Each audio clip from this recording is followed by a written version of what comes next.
parke. Nagpunta kami sa parke kahapon. Kasama ko ang aking mga kaibigan at masayang nagkwentuhan, lalo na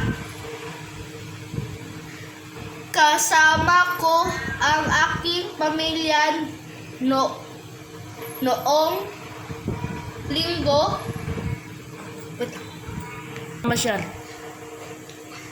Linggo namamasyal sa parke at sama-sama kaming namamasyal sa parke at nagpipiknik.